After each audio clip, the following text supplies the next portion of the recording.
Hello everyone, welcome back to Let's Play Great Ace Attorney 2, Ryunosuke's Resolve.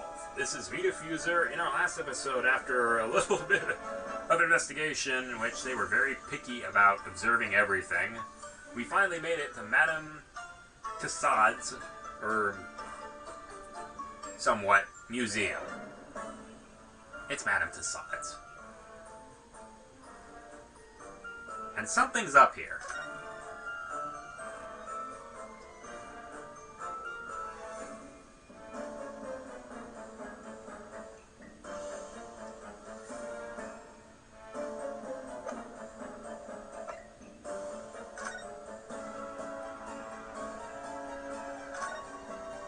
That big heavy curtain is in a very prominent position, isn't it? I have a nasty feeling there's going to be something truly terrifying behind it. Oh yes, that's the famous Dispel's special exhibit. It depicts one of England's most notorious killers. You want to pay the extra fee and have a look? Pay more money to be even more terrified? Ooh, let me think about that for a moment. No! It was only a suggestion.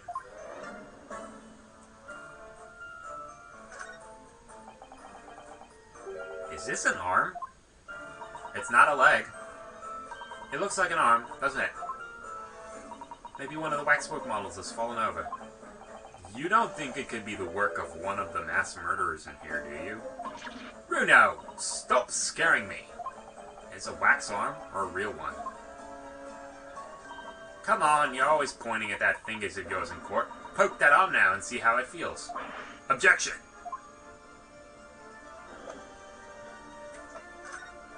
Something afoot. I wonder, could I ask you something? Good sir.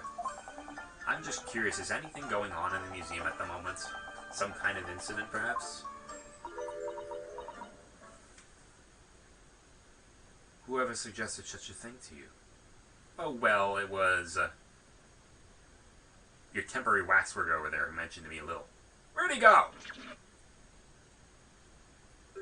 A wax model is a work of art, not some tawdry object for trade. Ah. There you are. Leaving the exhibit again when you should be working. Do you wish to be melted down? That looks like burning lead more than wax. My dear Madame Dispel, save your reprimands. There are more pressing concerns. The wax can wait. It's your ideas about your current problem we must throw into the melting pot instead. There is a restaurant called The Melting Pot. Nice fondue place. Maybe one of these days when things get better, I should go there. Fondue is absolutely delicious. Especially chocolate fondue. Personally, I'd advise you not to involve the police. Why ever not? She's turned as white as a sheet.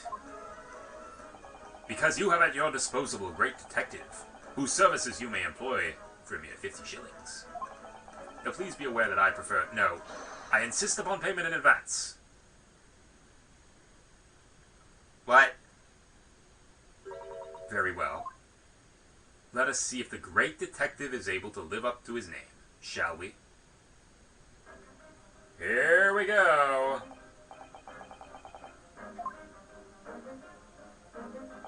What, pray, is behind the curtain? That is the Dispel special exhibit. There's an extra charge to see it. The special exhibit in the House of Horrors. I must depict a special killer, I presume. Would you be so kind as to draw back the curtain, I wonder? Absolutely not. There is nothing amiss behind there. Nothing amiss, madam.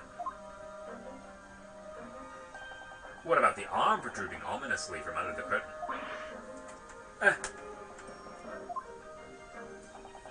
I strongly encourage you to allow me to see what lies beyond before the situation worsens.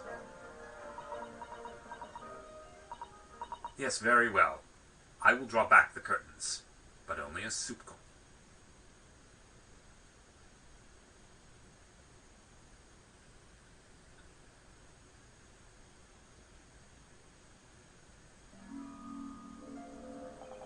I must confess, I peeked behind the curtain earlier. The Dispel's special exhibit is a very bleak graveyard scene indeed. And yet, somewhat surprisingly, the waxwork killer one would expect is nowhere to be seen. What a strike one, however, is the portly gentleman lying peacefully on his back on the floor.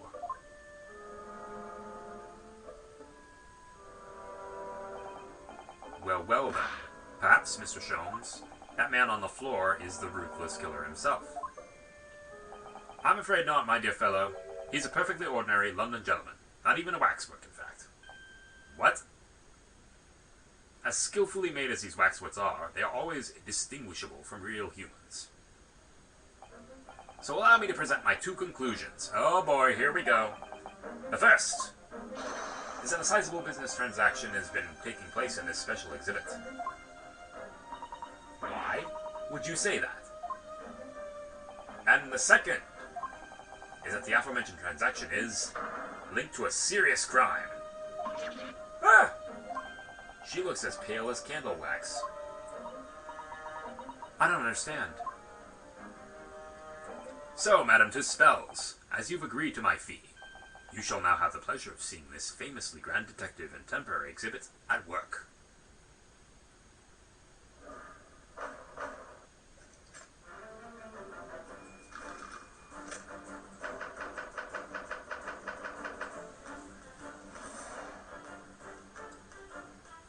To begin with, we must ask ourselves what exactly is up here afoot in this museum. The answer is revealed by the bundle of banknotes protruding so helpfully from your bag. In my estimation, some £200. That is all my own money. So what does this large sum of money reveal? Ah, not as much the involuntary glance you cast as it would seem, Madame Tuspels. Yes, the answer lies where your eyes now fall. Not there!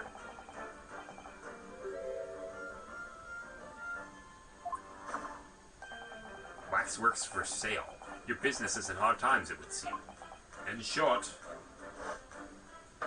you sold the infamous killer, the centerpiece of your special exhibit, for the sum of £200. Ah!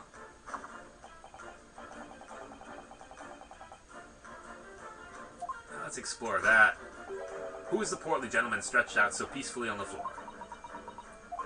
It would appear the man has suffered a severe shock, the cause of which is clearly known to you. Unfortunately, madam, keeping secrets does not appear to be your forte. What dealt the man such a shocking blow was, of course, the £200. No, it wasn't. It would appear that you twisted this gentleman around your little finger most effectively. What are you suggesting? He rashly agreed to purchase the waxworks for the sum of £200.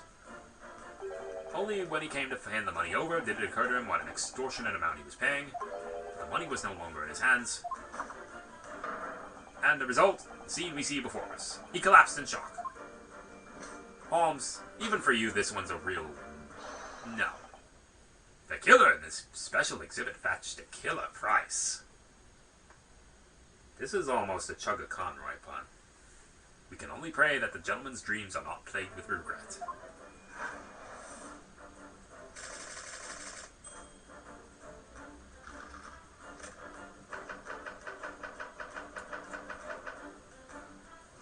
The question that arises then is what has become of the waxworks that changed hands. Let's consider that problem for a moment. You cannot possibly... What immediately strikes me about this conundrum is the young man standing over there. Who is this fellow? To find the answer, we need only observe his neckerchief. No. Such is worn by policemen as a secret sign to fellow members of the force that a crime is being perpetuated. No. I know him well, in fact. It's Sergeant John Clay. The man's quite a celebrity. He received triple accolades last year's policing awards. But next, we turn our attention to the old man set before him with a particularly unsightly visage. I've been watching closely and he's not moved a muscle. Almost, in fact, as if he were a waxwork. But Your reaction only confirms my suspicion, madam. Observe! The telltale sign that instantly proves whether or not this old man is a waxwork is the obvious price tag. Threepence? Tragically low price, you might say. Perhaps through the going rate for aging waxworks riddled with cracks. Yet you sold it to the portly gentleman for an exorbitant £200. The sort of plucky behaviour that's sure to attract the attention of Scotland Yard. Isn't that so, madam? I do not. Holmes... Oh, jeez. It's in police custody? No. The old man must be reunited with his grave in the special exhibit, and not a moment too soon.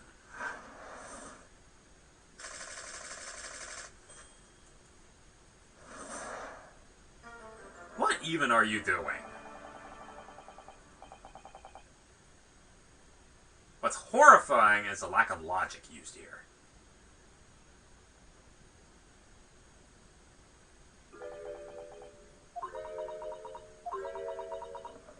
Yeah, get the pot out. I see I've stunned you all into silence. Yeah. You have, Hurley. You have. And you've obviously upset this young lady in the process. Her cauldron looks awfully hot. If I could just bring up one point, Mr. Sholmes. Ah, notorious Mr. Horror, 1 point. I'm all ears, my dear fellow. According to your deduction, then, the special exhibit featured this old policeman. So that would mean he's one particularly ruthless murderer, wouldn't he? The killer policeman, Automole. Sorry, it was a mysterious series of murders that rattled the capital only last year. The police rushed to the scene every time, only to find the culprit had disappeared into the ether. And it turned out the culprit was a policeman himself, a senior officer by the name of Automole. So you mean that's who the sinister-looking old man there is supposed to be? Indeed, it is a particularly grim face, is it not? Unforgettable, in fact. Yes, I remember that odious countenance only too well. But is £200 a lot of money for a wax model? It would be enough to afford one of the latest steam carriages, if that puts things into perspective. So, it is quite a lot, then. Is there anything else you wish to add? Before I melt you down? That bubbling wax is looking more and more ominous. Yeah, we got things we gotta take care of. The smell of that molten wax is starting to worry me. Mr. Sholmes did more or less just accuse her to her face, so I think I might have to call you on your assistance here, Iris, if that's alright. To make some minor corrections to the great detective's, befuddlement. Of course it's alright. We'll soon set things straight. Well, let's get started, shall we? But before Madame Tispels vents her anger. That's just what I was waiting to hear, my dear fellow. And before she turns you into one of the least noteworthy Scooby-Doo villains, the Wax Phantom.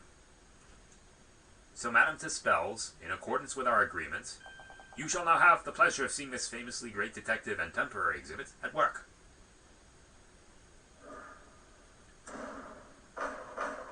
Hold it, Mr. Sholmes.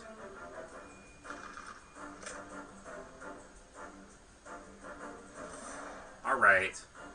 What do we got here?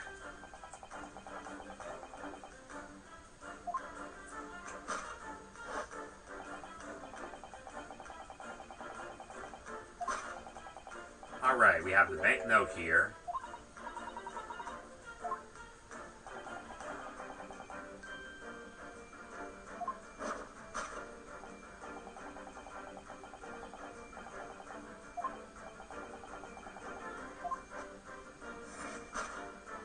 No, it's not that.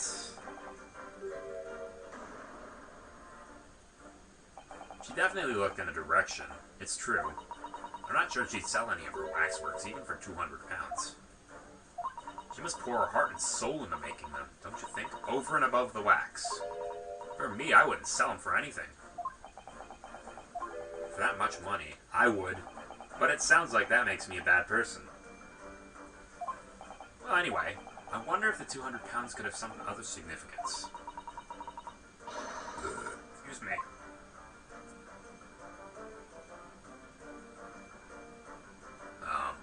What is this? What's that note doing pinned on the wall there? Dear Madame Tuspels, we've taken the prisoner from his room. The price for his safe return is 200 pounds. Have the money ready by noon on the 23rd of October. This is a ransom note. Exactly.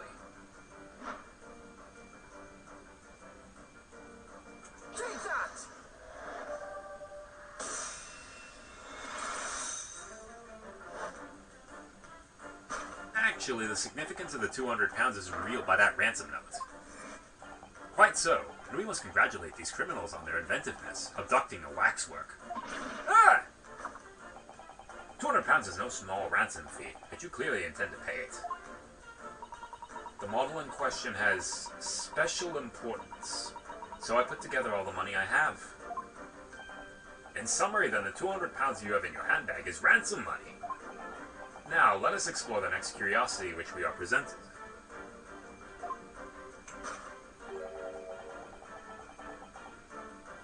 Alright, what is he doing on the floor?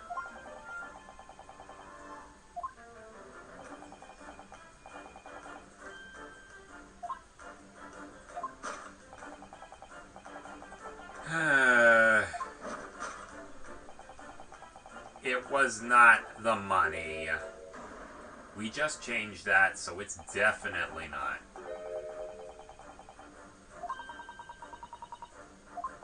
I think the point of this exercise is to understand the beauty of the deduction process.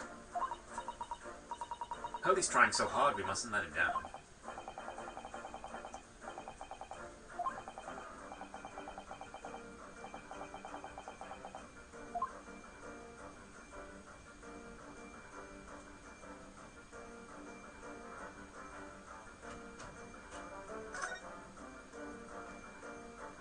This is just Madame Tuspel's right hand, isn't it? But wait a minute. It's a left hand as well, look. This is a wax hand. It seems very stiff, too. In fact, it's really hard. You mean, it's made of wax.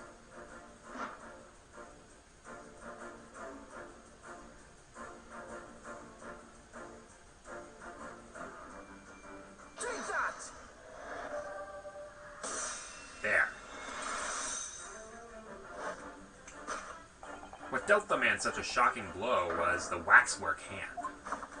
Indeed, with a solid waxwork limb, one could deliver a very substantial blow. How could you... The hand protruding from the bottom of your cape. It ought to be a right hand. A closer inspection reveals that it is, in fact, a left hand. And somewhat masculine as well. In other words, it does not belong to you, madam. It's the hand of a waxwork model. Yeah!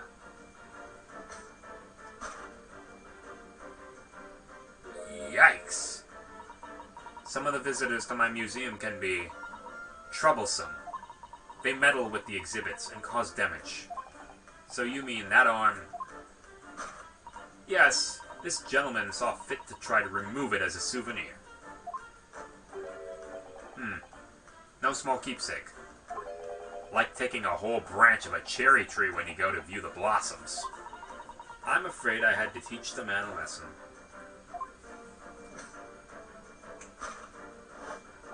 You confronted the man and tried to take the arm back. And the result, the scene we see before us. He was knocked unconscious. Point we may need to revisit later, but for the time being, we have a conclusion. Yes, the killer in this special exhibit has been kidnapped.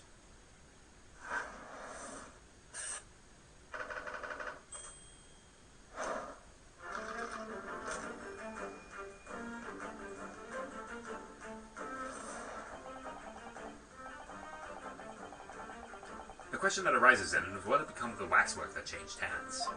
Let us consider that problem for a moment.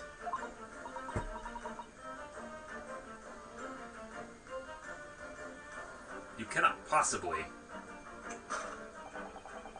What immediately strikes about this conundrum is that...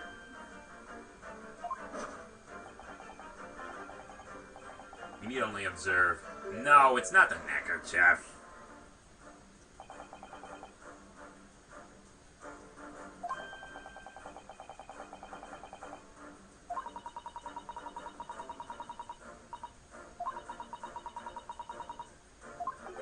That Mr. Sholmes didn't hesitate to give away. Well, uncovering secrets is any true detective's nature, of course. Right. Anyway.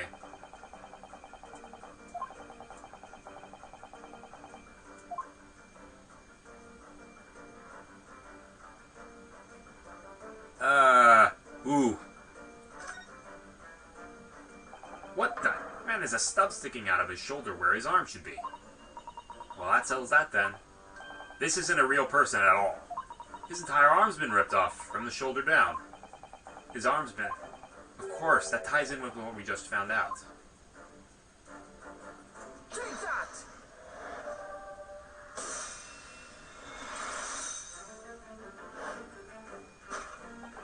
Who's this fellow? To find the answer, we need only to observe his shoulder stub. No such boneless human walks this earth. Of that I can assure you. In other words, the man standing here, the young Sergeant John Clay, is, in fact, defying all odds, a waxmon. I seem to remember it was you who concluded he was a real person in the first place, Mr. Sholmes. He's become quite a celebrity in London, being the winner of no less than 3 policing awards last year. I simply had to make a model of the man. Naturally, what other explanation could there be? You said he was real. And it was this detective's arm that was pulled off by the man on the floor in this special exhibit, wasn't it? Next, we turn our attention to the old man sat before him with a particularly unsightly visage.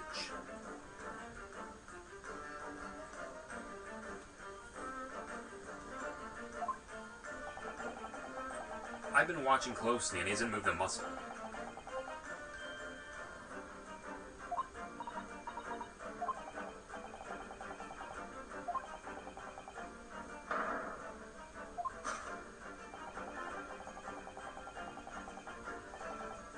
Now, killer policeman, called Ottermole, was it? Was he well known? It was all over the papers last year, but I can't say I know what he looks like. It's a very low price, though. Threepence isn't much money. Only enough for a few measly hours of gas at Mr. Garadev's delightful lodgings, in fact. No, this isn't him.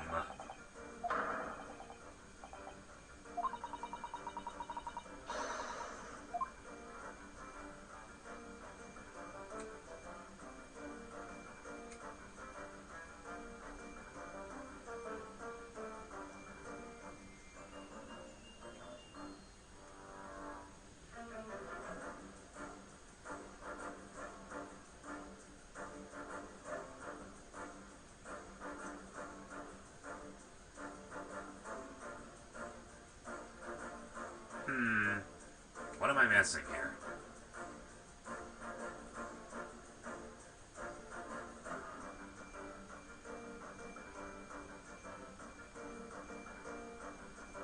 This guy's not freaking wax at all. Look at this. The old man's tapping his foot like crazy. He's not tapping his foot consciously then? So you mean, it must be Twitch? Well, it is. Waxworks don't tap their feet. Oh, Twitch. We've seen a scarf like that somewhere else around here, haven't we? Jesus! No, he's not a waxwork.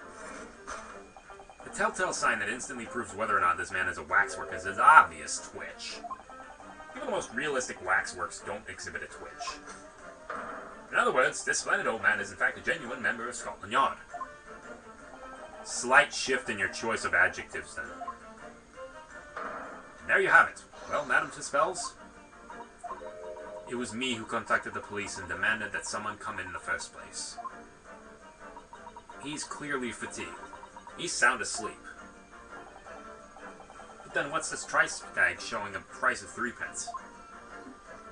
No doubt the price tag is of the muffler, which the old Bobby purchased recently at a local market. And I presume you've observed the scarf tied around his arm. Does that not strike you, Mr. Naruhodo? The secret sign used by detectives to show that some criminal activity is underway. Of course, because, as you know, there's been just such criminal activity happening here. As you deduced from the very beginning, detective. So it would seem we finally arrive at the truth.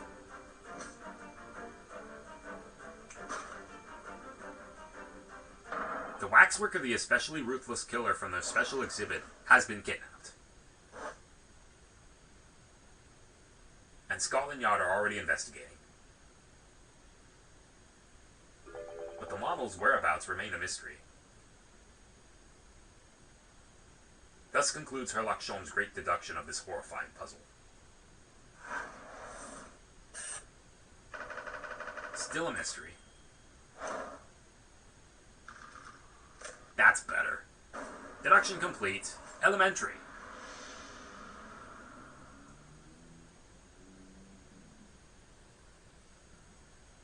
All sorts of people visit my museum here. Men and women, young and old. Sometimes they drop in just for a short time on their way back from the pub. I welcome them all. But if anyone tries to damage my exhibits, I do not take it lightly. Anyway,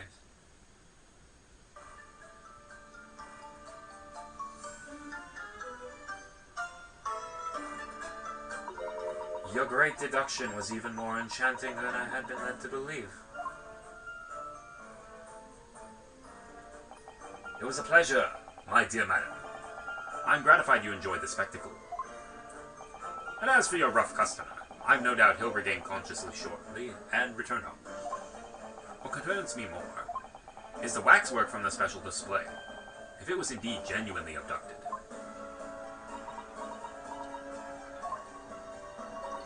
Yes, tragically, it was. Then I would ask you to recount us the events surrounding the stolen waxwork. And as such possible, if you please. Very well. But after I've told you what I know, I must insist you return to your work.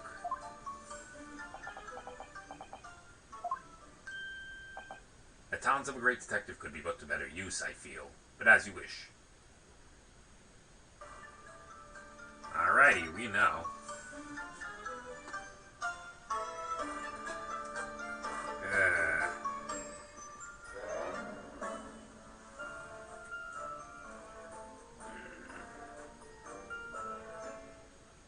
The stolen waxwork. Tell us more about the stolen waxwork, please. It was some days ago now, when I came in here one morning. I immediately noticed the waxwork was missing from the special exhibit here. It is your most prominent display, so that's why the curtains were closed. And I found the ransom note in its place. The culprit must have broken in during the night and taken it then. So this waxwork that was stolen was a model of some horrible criminal, I suppose. Of a particularly horrible criminal, in fact. The killer who left a more profound scar on society than any other, I would say. The Professor. Moriarty? Not a name I've heard of. So, Mr. Naruhodo, it seems the circle's complete. Sorry? The Professor case happened at around the time I was born, didn't it? Indeed it did, Iris. 10 years ago, a series of murders that rocked the capital. Now he's sounding a lot like Jack the Ripper. 10 years ago? Yes, at exactly the time that Baruch von Zieks graduated from university, in fact. What? Surely he's not saying. So the big event that changed Mr. Reaper's life. As you've surmised, it was the Professor case. Who is the Professor then?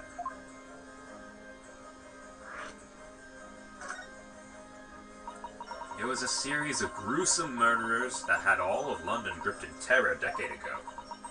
After 5 victims were killed, the man was arrested and put to death. And now he's immortalized here in wax for all of Londoners to admire and enjoy. Though, of course, he happens to be absent at present, on account of the abduction. But I don't understand. How is all this related to Lord Van Zieks? You must first understand, my dear fellow, why it is that the professor earned such infamy. It was due to the victims he chose, some of Whitehall's finest. What do you mean, Hurley? Those murdered by the professor were some of the highest members of the British aristocracy. Members of the nobility, even royalty. It sent shockwaves through the country's administration. Members of the Wait, of course! What Professor Harebrained said. Lord Van Zieks is from a family with noble blood. Oh gosh! It was the 5th victim that led to the professor's arrest. The last of the killer's prey was a young noble by the name of Clint Van Zieks. His older brother. No! I don't believe it! Van Zieks? I'm sure you can piece together the rest for yourself. In the wake of his older brother's murder, the young Barak pursued a career as a prosecutor, and eventually became the Reaper we know today. I had no idea Lord Van Zieks had such a tragic past. Well, I'm afraid that's all I can say on the matter, for the time being at least. After all, I have work to do. As a Wax Work exhibit.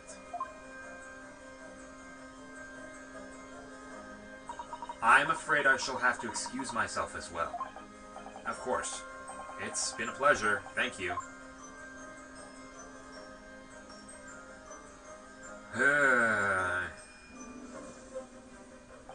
Well, none of the predicted scenarios I've been analyzing involved you coming to visit me here.